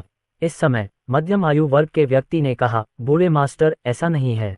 हुयान प्रांत में एक अफवाह है कि वह चीज अर्जुन के साथ नहीं, बल्कि मास्टर जिंगदाओ के साथ है। बूढ़े आदमी ने भौहें सिकोड़ी। वह आदमी कैसे इसमें शामिल हो गया? किसी को भी मेरी चाहिए हुई चीज को अपने पास रखने का अधिकार नहीं है। किसी को भेजो और उससे व्यक्तिगत रूप से संपर्क करो। अगर वह मुझे वह चीज नहीं देता है तो बस उससे छुटकारा पालो। अधेड़ उम्र के आदमी ने तुरंत कोई कदम नहीं उठाया। इसके बजाय उसने धीमी आवाज में कहा, बूढ़े मास्टर, मेरा अनुमान है कि चीजें इतनी सरल नहीं हैं। मास्टर जिंगदाओ और मिस विमला के रिश्ते काफी अच्छे थे, इसलिए ये तथ्य कि मास्टर जिंगदाओ ने इन परिस्थितियों में कार्रवाई की, इसका मतलब है कि वह स्पष्ट रूप से उस कमीने को बचाने की कोशिश कर रहा है, जिसके पास शायद यह है। बूढ़े की आंखों में ठंडक और गुस्सा झलक रहा था। उसने अपना लबादा लहराया और ठंडे स्वर में कहा, ऐसे में किसी को आदेश दो कि वह उस बच्चे को थूक दे। वह ऐसी चीज रखने के योग्य नहीं है। अधेड़ उम्र के आदमी ने आह भरी। बूढ़ा आदमी शायद मल्होत्रा परिवार को कभी माफ नहीं करेगा। जब भी इस परिवार का जिक्र होता था तो आमतौर पर शांत रहने वाला बूढ़ा मालिक पागल हो चुके जानवर में तब्दील हो जाता था। विमला कभी उसकी आंखों का तारा हुआ करती थी, लेकिन अब वे दोनों दुश्मन जैसी हो गई थीं। यद्यपि वह दंपति भूत जेल में बंद था, फिर भी वह उनसे मिलने नहीं गया। शायद यह मार्शल आर्ट की दुनिया की क्रूरता थी। जिन लोगों का जियांग परिवार के लिए कोई महत्व नहीं था, उन्हें बेरहमी से त्याग दिया गया। मल्होत्रा परिवार की हालत तो वाकई दयनीय थी। बेशक वह इन बातों के बारे में केवल अपने दिल में ही सोच सकता था और ऐसे विचारों को आवाज देने की हिम्मत नहीं कर सकता था। बूढ़े मास्टर जियांग का गुस्सा कुछ ऐसा नहीं था जिसे उसके जैसा नौकर झेल सके। ये देखकर कि अधेड़ उम्र का आदमी अभी भी वहीं खड़ा है, बूढ़े आदमी की आंखों में क्रोध चमक उठा। तुम किसका इंतजार कर रहे हो? काम पर लग जाओ। बूढ़े मालिक, एक और बात है जो मैंने आपको नहीं बताई है, मध्यम आयु वाले व्यक्ति ने आदरपूर्वक कहा। अगली बार अगर तुमने मुझे एक बार में सब कुछ नहीं बताया तो तुम्हें जियांग परिवार से निकाल दिया जाएगा। बूढ़े आदमी की ठंडी आवाज गूंज उठी और पूरा हॉल हत्या की मंशा से भर गया। अधेड़ उम्र के आदमी को लगा जैसे कोई बहुत बड़ा पहाड़ उस पर दबा हुआ है। उसने अब और संकोच नहीं किया और जल्दी से कहा, बूढ़े मालिक, वह कमीना राजधानी शहर में आ गया है। क्या बूढ़े की आंखों में ठंडक की चमक थी। इस कमीने ने सचमुच राजधानी में पैर रखने की हिम्मत की। यह आदमी अपनी मौत के वारंट पर खुद ही हस्ताक्षर कर रहा था। बूढ़े मास्टर जियांग के गुस्से को भांपते हुए मध्यम आयु वर्ग के व्यक्ति ने धीरे से पूछा, बूढ़े मास्टर, क्या हमें उस कमीने को मार डालना चाहिए? बूढ़े मास्टर जियांग ने नाक भान से कुढ़ी, लेकिन कुछ सेकंड के लिए हिचकिचाया। फिर उसने अपना हाथ लहराया और कहा, उस कमीने को मार डालो। वह इसके लायक नहीं है। उसका खून सिर्फ जियांग परिवार की तलवारों को दाग देगा। जियांग परिवार से एक विशेषज्ञ को इस बच्चे को खोजने के लिए भेजो और उससे खजाना सौंपने के लिए कहो। अगर वह इसे सौंपने से इनकार करता है तो बस्टर्ड के अंगों को तोड़ दो और उसकी साधना को अपंग कर दो। मैं नहीं चाहता कि यह बच्चा जीवन भर मेरे सामने आए। अधेड़ उम्र के आदमी के चेहरे पर मुस्कान आ गई। उसने कभी उम्मीद नहीं की थी कि हुआक्सिया की मार्शल आर्ट की दुनिया पर राज करने वाला आदमी एक जूनियर के साथ ऐसा व्यवहार करेगा। आखिरकार अर्जुन की रगों में अभी भी जियांग परिवार का खून बह रहा था। हालांकि उस समय विमला ने शादी की सगाई को अस्वीकार कर दिया था और एक साधारण व्यक्ति से शादी करना पसंद किया था। उसने एक नश्वर जड़ वाले कमीने को भी जन्म दिया था। इस घटना ने जियांग परिवार को शर्मसार कर दिया था। वास्तव में 10 साल से अधिक समय तक बूढ़े गुरु ने मार्शल आर्ट की दुनिया की आम सभा में भी भाग नहीं लिया था और अनगिनत परिवारों ने इस मामले का इस्तेमाल बूढ़े गुरु का मजाक उड़ाने के लिए किया था। वह क्रोधित कैसे न हो सकता था? एक पल के लिए तो उसे अर्जुन से सहानुभूति हुई, लेकिन उसने इस मामले पर ज्यादा ध्यान नहीं दिया और जल्दी से सिर हिला दिया। हाँ मास्टर। कैपिटल सिटी यूनिवर्सिटी, शिक्षकों के अपार्टमेंट। अर्जुन सोफे पर पैर मोड़कर बैठ गया। उसने 9 स्वर्ग रहस्यमय सूर्य तकनीक का चक्कर लगाया। काला पत्थर उसके शरीर के चारों ओर घूम गया। काला पत्थर मेज पर रखे पृथ्वी आत्मा रहस्यमय पत्थर पर अटका हुआ था, मानो वह उसे निगलना चाहता था, लेकिन अर्जुन ने उसे रोक दिया। मुझे खेती के लिए इस पत्थर की जरूरत है, बाकी मैं तुम्हें दे दूंगा। काला पत्थर विरोध कर रहा था और उसके शरीर के चारों ओर घूमने की गति बढ़ गई। अर्जुन ने अब और संकोच नहीं किया। उसने अपना हाथ बढ़ाया और काले पत्थर को पकड़ लिया और उसे अपनी जेब में डाल लिया। हालांकि इस पत्थर में संसार कब्रिस्तान था और इसे एक अमूल्य खजाना माना जा सकता था, लेकिन अर्जुन संसार कब्रिस्तान और काले पत्थर का मालिक था। वह इसका प्रभारी था। अर्जुन की 5 अंगुलियों ने एक मुहर बना ली और फिर उसके शरीर से एक भयावह आभा निकलने लगी। कुछ ही देर बाद कमरे में खूनी ड्रैगन प्रकट हुआ। तोड़ना। एक भयंकर गर्जना के साथ अर्जुन ने अपनी उंगली से पृथ्वी आत्मा रहस्यमय पत्थर पर टैप किया, जिससे वह 2 भागों में विभाजित हो गया। एक क्षण में ही कमरा चमकदार 7 रंगों वाली रोशनी से भर गया। अब कमरे में कुल 7 प्रकार की आध्यात्मिक ऊर्जा महसूस की जा सकती थी। धातु, लकड़ी, जल, अग्नि, पृथ्वी, पैशाचिक और रहस्यवादी।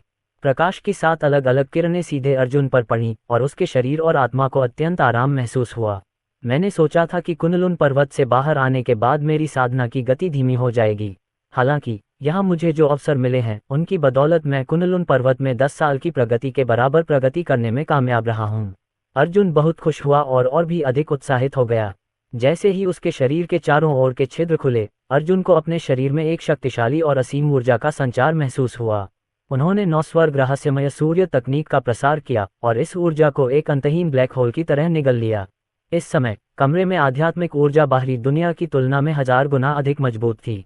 पृथ्वी आत्मा रहस्यमय पत्थर ने जितनी अधिक ऊर्जा जारी की, अर्जुन की आभा उतनी ही मजबूत हो गई। रक्त ड्रैगन को भी इस आध्यात्मिक ऊर्जा से बहुत लाभ हुआ। जैसे जैसे ये शक्तिशाली ऊर्जा उसके शरीर में बढ़ती गई, अर्जुन की अभिव्यक्ति दर्द से विकृत होती गई। ऊर्जा की लहरें उसके शरीर और मेरिडियन को फाड़ने की धमकी दे रही थीं। हालांकि उसी समय उन्होंने उसके शरीर को कठोर बना दिया। रक्त ड्रैगन की छायादार आकृति भी अधिक मूर्त हो गई।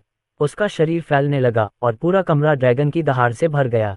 अध्याय 350 बाधित अनुवादक, एंडलेस फैंटेसी अनुवाद संपादक, एंडलेस फैंटेसी अनुवाद। सुबह 3 बजे कैपिटल सिटी यूनिवर्सिटी में ठंडी हवा चल रही थी। स्कूल में लगभग कोई नहीं था सिवाय एक सुरक्षा गार्ड के जो टॉर्च लेकर गश्त कर रहा था। गश्त करते समय वह अपने फोन पर एक सुंदर महिला का लाइव प्रसारण खुशी से देख रहा था। अचानक तेज हवा का झोंका उसके पास से गुजरा और उसे पता भी नहीं चला कि एक काली परछाई सुरक्षा गार्ड के पीछे आ गई। सुरक्षा गार्ड लड़खड़ा गया और टॉर्च जमीन पर गिरा दी। फिर उसने टॉर्च उठाए और कोसते हुए कहा, उफ, इस समय हवा बहुत खराब चल रही है। मुझे अगली बार रात की शिफ्ट की ड्यूटी लेने से बचना चाहिए। टॉर्च को कुछ ही सेकंड के लिए कसकर पकड़ा गया था कि हवा का एक और झोंका और छाया दिखाई दी। धप! इस बार सुरक्षा गार्ड स्वयं अपनी टॉर्च और फोन के साथ जमीन पर गिर पड़ा। घबराकर उसने टॉर्च उठाई और उसे चारों ओर घुमाया, लेकिन उसके आसपास कुछ भी नहीं था। ठंडी हवा चलने पर उसकी पीठ के बाल खड़े हो गए। ऐसी अफवाह थी कि कैपिटल सिटी यूनिवर्सिटी के नीचे एक कब्रिस्तान है। क्या ये जगह भूतिया हो सकती है? सुरक्षा गार्ड का शरीर कांप उठा और वह तेजी से सुरक्षा कक्ष की ओर चला गया। उसी समय दूसरी छायादार आकृति जो उसके पास से गुजरी थी वहीं रुक गई। ये व्यक्ति वही मध्यम आयु का व्यक्ति था जिसने आज ओल्ड मास्टर जियांग से बात की थी। जियांग जैनय, उन्हें जियांग परिवार के शीर्ष विशेषज्ञों में से एक माना जाता था। हालांकि उन्हें हुआक्सिया की ग्रैंड मास्टर रैंकिंग में स्थान नहीं मिला था, लेकिन वे रैंकिंग में शीर्ष 10 से बाहर के लोगों को हराने के लिए पर्याप्त शक्तिशाली थे। वह अर्जुन से निपटने के लिए किसी को भेजना चाहते थे, लेकिन सावधानीपूर्वक विचार करने के बाद उन्होंने स्वयं आने का निर्णय लिया, क्योंकि वह भी इस बालक के बारे में जानने को उत्सुक थे। जो व्यक्ति हुयान प्रांत के अनेक विशेषज्ञों की नाक के सामने उस खजाने को चुराने में सफल रहा, उसे कम नहीं आंका जाना चाहिए। हालांकि वह बच्चा 5 साल पहले रिवर सिटी में एक बेकार आदमी था। इतने कम समय में वह इतना कैसे बदल गया? यह उनके सामने सबसे बड़ा सवाल था। इस समय उसने उत्सुकता से तेजी से आगे बढ़ती काली छाया को देखा। उसकी आंखें थोड़ी सिकुड़ गईं और वह बुदबुदाया, ऐसा लगता है कि सिर्फ जियांग परिवार ही इस बच्चे से निपटना नहीं चाहता। उस आकृति की गति को देखते हुए ये व्यक्ति काफी दुर्जय है। मुझे उत्सुकता है कि यह बच्चा इससे कैसे निपटेगा। जैसे ही उसने बोलना समाप्त किया, जियांग जैन ने उस आकृति का पीछा करते हुए सीधे शिक्षकों के अपार्टमेंट की ओर चल पड़ा। उस समय अर्जुन को स्वाभाविक रूप से यह पता नहीं था कि खतरा धीरे धीरे निकट आ रहा है। उसकी आभा और भी भयावह होती जा रही थी और खूनी ड्रैगन मुश्किल से अपार्टमेंट में समा पा रहा था। उसे सफलता के संकेत भी महसूस हो रहे थे। जैसे ही वह आगे बढ़ने वाला था, अचानक उसकी आंखें खुल गईं। आभा गायब हो गई और खूनी ड्रैगन वापस उसके शरीर में उड़ गया। उसकी ठंडी निगाह खिड़की की ओर चली गई। कोई यहाँ था। टकराना। अर्जुन के बाईं ओर की खिड़की टूट गई और एक काली छाया अंदर घुस आई। उसकी शारीरिक बनावट और उम्र को देखते हुए ये व्यक्ति शायद एक युवा व्यक्ति था। उस युवक ने आधे चेहरे वाला मुखौटा और चमड़े की जैकेट पहन रखी थी। उसने अपने बाएं हाथ में कृपाण और दाहिने हाथ में एक तस्वीर पकड़ी हुई थी। युवक ने फोटो पर नजर डाली और फिर अर्जुन की ओर देखा। उसके मुंह के कोनों पर एक ठंडी मुस्कान उभर आई। अर्जुन, तुमने राजधानी शहर में कदम रखने की हिम्मत कैसे की? क्या तुम नहीं जानते कि यहीं पर जुएमी पैलेस का मुख्यालय है? अर्जुन की आंखें सिकुड़ गईं। इस वाक्य ने ही उसे दूसरे पक्ष की पहचान के बारे में सब कुछ बता दिया। वह सोच रहा था कि जुएमी पैलेस के शीर्ष हत्यारे को मारने के बाद जुएमी पैलेस उसके साथ मुसीबत मोल लेने क्यों नहीं आया। आखिरकार जुएमी पैलेस अपने लक्ष्यों की अंतहीन खोज के लिए प्रसिद्ध था। इस व्यक्ति की आभा से अंदाजा लगाया जा सकता है कि वह उस हत्यारे से भी ज्यादा ताकतवर था जिसे उसने उस दिन जियांगन प्रांत में मारा था। ऐसा लग रहा था कि शीर्ष हत्यारा अपनी प्रतिष्ठा के अनुरूप नहीं था। युवक ने अपना शरीर फैलाया और क्रूरता से कहा, तुमने जुएमी पैलेस के एक बहुत ही महत्वपूर्ण हत्यारे को मार डाला। महल का स्वामी बहुत नाराज है और उसने मुझे मेरे विदेशी मिशन से वापस भेज दिया है। चलो, मुझे दिखाओ कि तुम राजधानी में कदम रखने में इतने आश्वस्त क्यों हो। युवक के हाथ में तलवार ठंडी चमक रही थी। उसकी हत्या की मंशा और दबाव अर्जुन पर केंद्रित था। अचानक युवक ने मेज पर रखे पृथ्वी आत्मा रहस्यमय पत्थर को देखा। उसकी सांसें थोड़ी तेज हो गईं और उसने उत्साह से कहा, तुम्हारे पास वास्तव में पृथ्वी आत्मा रहस्यमय पत्थर है। हाँ, स्वर्ग वास्तव में मेरी मदद कर रहा है। ये चीज अब मेरी है। जैसे ही उसने बोलना समाप्त किया, उसने अपने हाथ से उसे पकड़ने की हरकत की और एक रहस्यमय शक्ति पृथ्वी आत्मा रहस्यमय पत्थर की ओर उड़ी। जैसे ही वह पृथ्वी आत्मा रहस्यमय पत्थर को अपने हाथ में लेने ही वाला था, एक उदासीन आवाज गूंजी और रहस्यमय शक्ति कट गई। तुमने मेरी साधना में बाधा डाली और मुझे बहुत दुखी कर दिया। इसके परिणाम बहुत गंभीर हैं। युवक ने ठंडी सांस ली। बिना समय बर्बाद किए उसने एक जोरदार मुक्का मारा जिससे पूरा कमरा कांप उठा। कुछ फर्नीचर तो टूट भी गए। जैसे ही अर्जुन की साधना बाधित हुई, उसके शरीर को लगा कि वह किसी झटके के कगार पर है। इस भावना को अनदेखा करते हुए उसने भी एक मुक्का मारा। शैतानी मुट्ठी। दोनों मुट्ठियां आमने सामने टकराईं और जुमेई पैलेस का विशेषज्ञ लड़खड़ाता हुआ दीवार में पीछे की ओर जा गिरा। इस बीच अर्जुन 2 कदम पीछे हट गया क्योंकि उसके शरीर में खून का प्रवाह बढ़ गया था। यदि उन्हें पता होता कि आज रात हमला होगा तो उन्होंने अंदर घुसने की कोशिश नहीं की होती। युवक ने अर्जुन की ओर देखा और अपने होंठ चाटे। उसने व्यंग्य करते हुए कहा, मजे की बात है, तुम वास्तव में मुझसे अधिक शक्तिशाली हो। तुम इस योग्य हो कि मैं अपनी तलवार का उपयोग करूं। रक्त आत्मा विच्छेदन कृपाण। युवक दहाड़ उठा। उसका फुर्तीला शरीर घूम गया, साथ ही उसकी कृपाण भी घूम गई। जैसे ही वह बवंडर की तरह अर्जुन की ओर बढ़ा, कृपाण की किरणें हर जगह दिखाई देने लगीं। मरना। जैसे ही तलवारें उस पर लगने वाली थीं, अर्जुन की ठंडी आवाज फिर गूंज उठी, तुम मुझे तलवार चलाने के लिए योग्य नहीं बनाते। जैसे ही उन्होंने बोलना समाप्त किया, अर्जुन का शरीर अजीब तरह से डगमगाया और तलवारों के बीच गायब हो गया। क्या हुआ? अर्जुन के अचानक गायब हो जाने से युवक की भयावह मुस्कान रुक गई और उसका शरीर रुक गया। ये कैसी अजीब तकनीक है? हालांकि इससे पहले कि वह समझ पाता कि क्या हो रहा है, अर्जुन ने फिर से बोलना शुरू कर दिया। तुम्हारे मरने के बाद मैं व्यक्तिगत रूप से ज़ुएमी पैलेस का दौरा करूंगा। अच्छा नहीं है? यह आवाज़ सुनकर युवक के चेहरे पर भय छा गया और उसे खतरे का एहसास होने लगा। उसे लगा कि उसके आसपास का माहौल बंद हो गया है। कुछ ठीक नहीं है। वह अवचेतन रूप से टूटी हुई खिड़की की ओर बढ़ने लगा, लेकिन बहुत देर हो चुकी थी। जाने की कोशिश कर रहे हो? बहुत देर हो गई। अर्जुन ने एक कदम आगे बढ़ाया और उसके शरीर से रक्त अजगर निकला और उस युवक के चारों ओर लिपट गया। टकराना। उसने अपनी हथेली से प्रहार किया और एक धीमी सी आवाज़ सुनाई दी।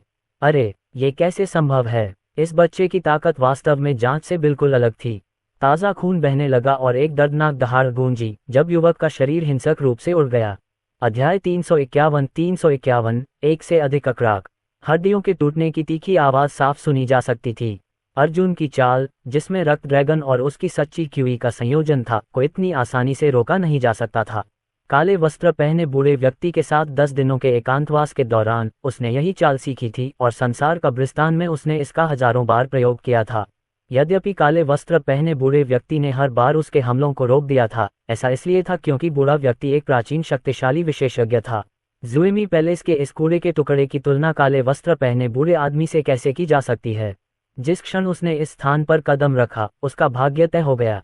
टकराना। युवक का शरीर दीवार से टकराया, जिससे दीवार में गड्ढा बन गया। जब उसका शरीर जमीन पर गिरा तो उसने मुंह से खून उगल दिया। शक्तिशाली कंपन से अपार्टमेंट में रहने वाले शिक्षक चौंक गए।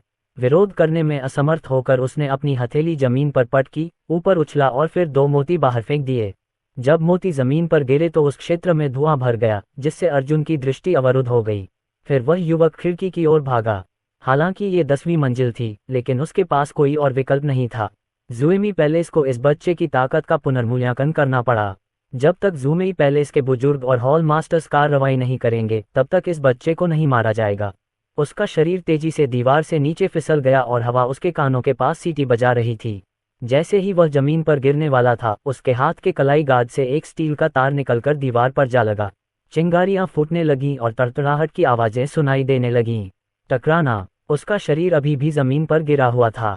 सौभाग्य से गति कम हो गई थी, अन्यथा इतनी ऊंचाई से कूदने से उसकी मौत हो जाती। दूर छत पर जियांग जैन्य अपनी बाहें छाती पर रखे हुए था। उसने अपनी आंखें सिकुड़कर अपने आसपास की हर चीज को देखा। इस तरह उसने जल्द ही उस युवक को देखा, जो बहुत ही दयनीय हालत में था। उसकी पुतलियां थोड़ी सिकुड़ गईं और उसका चेहरा थोड़ा अजीब हो गया। क्या ये व्यक्ति वह हत्यारा नहीं था जो उस कमीने को मारने गया था? उसकी यह हालत कैसे हुई? क्या हत्या असफल हो गई? स्कूल के गेट की ओर भागती हुई उस आकृति को देखकर उसकी भौहें तन गईं। ऐसा नहीं होना चाहिए। हत्यारा वहां केवल कुछ मिनटों के लिए ही था। उसका दिल संदेह से भर गया। लेकिन तभी उसकी नज़र 10वीं मंजिल पर खिड़की के पास खड़े एक युवक पर पड़ी, जिसकी ठंडी निगाहें उस दिशा में टिकी थीं जहां हत्यारा भागा था। ये वास्तव में वह कमीना था। जियांग जैन्य ने सोचा था कि अर्जुन और हत्यारा दोनों ही युद्ध में घायल हो जाएंगे, लेकिन ऐसा लग रहा था कि अर्जुन बिल्कुल ठीक था।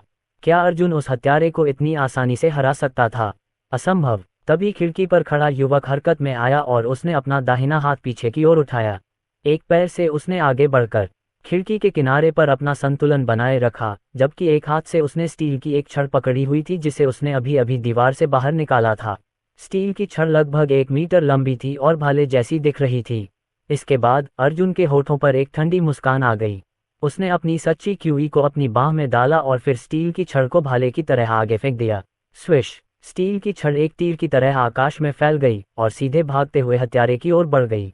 हत्यारे को अचानक खतरे का एहसास हुआ और उसने अनजाने में अपना सिर घुमाया। जब उसने सामने से आती हुई स्टील की छड़ देखी तो वह चौंक गया। क्या बकवास है! इससे पहले कि वह बोलना समाप्त कर पाता, स्टील की छड़ उसके हृदय में घुस गई।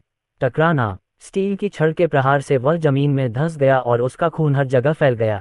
यह ऐसा दृश्य था जैसे कि सीधे हेलीकॉप्टर से आया हो। जब धूल जम गई तो भयावह दृश्य दिन की तरह स्पष्ट हो गया और जमीन धीरे धीरे गहरे लाल रंग में बदल गई। जब जियांग जैन्य ने यह दृश्य देखा तो उसकी पुतलियां सिकुड़ गईं। अभी अभी जो कुछ हुआ था वह अभी भी उसके दिमाग में साफ साफ दिख रहा था। उसकी सांसें रुक सी गई थीं जब वह स्टील की छड़ से फंसी लाश को देख रहा था। क्या ये सचमुच विमला का नाजायज बच्चा था? कचरा, नश्वर जड़ें। यदि इस प्रकार का विशेषज्ञ बेकार था तो राजधानी में मार्शल आर्ट की दुनिया के अधिकांश विशेषज्ञ भी बेकार ही थे। वह भी इतनी दूरी से लक्ष्य पर इतनी सटीकता से निशाना नहीं लगा सकता था। ये बच्चा किस प्रकार का राक्षस था? जियांग जेन्य ने ठंडी हवा का एक झोंका लिया और अपनी नज़र उस ओर घुमाई जहां ये चिन खड़ा था, और उसने देखा कि एक जोड़ी ठंडी आंखें भी उसे घूर रही थीं। उसे खोज लिया गया था। जियांग जेन्य अवचेतन रूप से पीछे हट गया। वह ये भी भूल गया था कि वह अर्जुन को अपंग करने आया था। जियांग जेन्य को जाते देख अर्जुन ने तुरंत उसका पीछा किया। वह नहीं जानता था कि यह व्यक्ति कौन था, लेकिन इस समय छत पर दूसरे पक्ष की उपस्थिति का मतलब था कि वे शायद ज़ुएमी पैलेस से संबंधित थे, शायद कोई और हत्यारा भी। उसका शरीर दूसरी इमारत की ओर उछला और उसकी फैली हुई सच्ची क्यूई प्रवर्तित उंगलियों ने एक खिड़की को पकड़ लिया। फिर वह तेजी से इमारत की ओर भागा और छत पर पहुंच गया, जहां उसने दूरी पर जियांग जेन्य की आकृति देखी। जा रहे हो? क्या तुमने मेरी अनुमति मांगी? अर्जुन के होठों पर ठंडी मुस्कान आ गई। एजियो ड्रैगन फैंटम बॉडी तकनीक सक्रिय हो गई और उसकी गति और तेज हो गई। जियांग जेन्य को भी लगा कि कुछ गड़बड़ है। वह वहीं रुक गया और अर्जुन की तरफ देखने लगा, जो उसकी तरफ बढ़ रहा था। वह क्यों भागा? आज वह इस बच्चे को अपंग बनाने के लिए यहाँ आया था। यदि ओल्ड मास्टर जियांग को पता चल गया कि वह भाग गया है, तो संभवतः वह अपना सिर खो देगा। जियांग परिवार को अपनी गरिमा और प्रतिष्ठा की बहुत परवाह थी। अर्जुन भी जियांग जेन्य के करीब पहुंचकर रुक गया। क्या आप भी ज़ुएमी पैलेस से हैं? जियांग जेन्य ने अपना सिर हिलाया, लेकिन अपनी पहचान नहीं बताई। इसके बजाय उसने अपने हाथ फैलाए और आदेश दिया, मुझे केवल वह अलौकिक खजाना चाहिए जो तुमने हुयान प्रांत से प्राप्त किया था। इसे मुझे सौंप दो और तुम जीवित रह सकते हो। यदि तुम इसे नहीं सौंपोगे तो मुझे तुम्हें अपंग बनाना पड़ेगा। अर्जुन के हाथ उसकी जेबों में थे और उसकी आंखों में ठंडी चमक थी। ऐसा लग रहा था कि आज की रात खूनी रात होने वाली थी। ऐसा लग रहा था कि दूसरी ताकत भी अपनी चाल चल चुकी थी। इसका मतलब था कि कैपिटल सिटी यूनिवर्सिटी में उसके ठिकाने का पूरी तरह से खुलासा हो चुका था। वह एक कदम आगे बढ़ा और उपहास करने लगा। तुमने वह लाश देखी है न? अभी अभी वह मेरी चीज़ों पर भी नज़र रख रहा था। देखो उसका क्या हुआ। क्या तुम्हें लगता है कि तुम्हारा हाल अच्छा होगा? उसके शब्दों में कोई गर्मजोशी नहीं थी और उसने चुपचाप ड्रैगन स्लेयर तलवार खींच ली।